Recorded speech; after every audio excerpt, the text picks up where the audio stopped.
اور لشکر کا کمانڈر ہے امیر یزید، اور لشکر کا کمانڈر ہے امیر یزید، اور لشکر کا کمانڈر ہے امیر یزید۔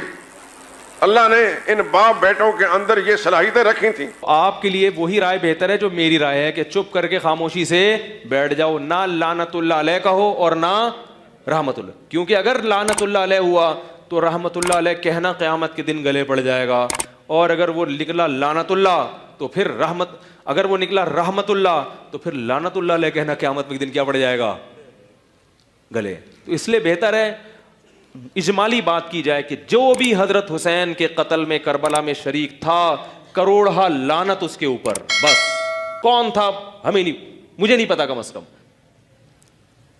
یعنی آپ یہ کہہ سکتے ہیں مجھے نہیں، اور اگر آپ کو پتا ہے تو پھر دونوں کتابیں پڑھیں آپ، جو اشاعت و توحید کے علماء نے اس کے حق میں لکھی ہیں، یہ بعض سلفی علماء نے بھی لکھی ہیں، وہ بھی پڑھیں آپ، اور اس کے مخالف بھی پڑھیں، پھر ایک رائے قائم کر کے آپ کو کلپ بازی کی۔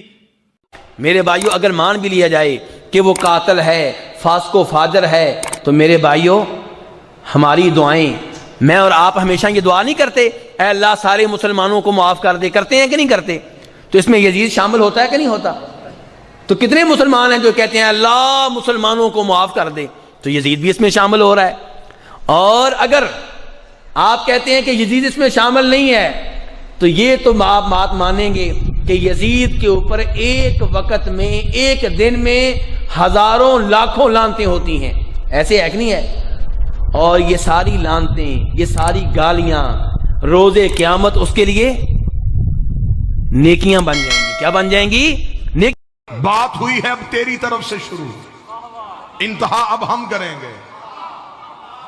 اب تجھے بتانا پڑے گا جس کا تو نے دفاع کرنے کی کوشش کی، کھل کے آ، یزید کا دفاع کرنا ہے پھر پورے دن کا مسلمان بن۔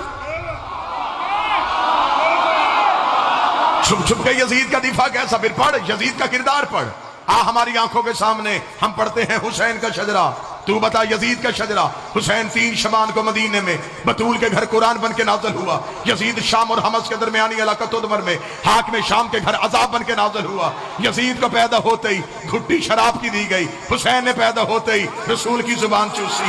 یزید کا نانا بجدل عیسائی خاندان سے تھا، حسین کا نانا سید المرسلین ہاشمی خاندان سے تھا۔ یزید کی ماں میسون جس کے ناچ گانے کو پسند کر کے حاکم شام نے اس کے ساتھ نکاح کیا تھا۔ حسین کی ماں وہ زہرا تھی جو ایک لمحے کے لیے سجدے سے فراموش رہی، جس کے حیا کا نام قرآن تھا، جس کے نوکر کا نام جبرائیل تھا۔ یزید کا دادا ساری زندگی مخالفت رسول کرتا رہا، حسین کا دادا ابو طالب ساری زندگی حفاظت رسول کرتا رہا۔ یزید کی دادی ہندہ جس نے رسول کے چچا حمزہ کا کلیجہ چبایا، حسین کی دادی فاطمہ بنت اسد جس کی قبر میں رسول لیٹا، جس کو کفن محمد کے کرتے کا ملا۔ یزید کا ایک ہی بھائی تھا جو پاگل ہو کے مر گیا، حسین کا بھائی حسن مسند امامت کا تاجدار بن گیا۔ یزید کا شجرہ خبیثہ تھا، حسین کا شجرہ طیبہ تھا۔ یزید فاسق تھا، میرا حسین روزے دار تھا۔ یزید فاجر تھا، حسین نمازی تھا۔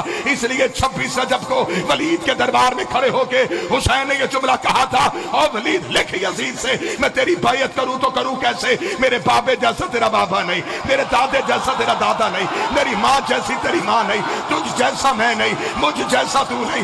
اپنے لاکھوں لے کے تو آ، اپنے 72 لے کے میں آتا ہوں، قیامت تک کے لیے ہر حلال زادے کو یہ کہنے پہ مجبور کروں گا، حسین زندہ باد ہے، یزید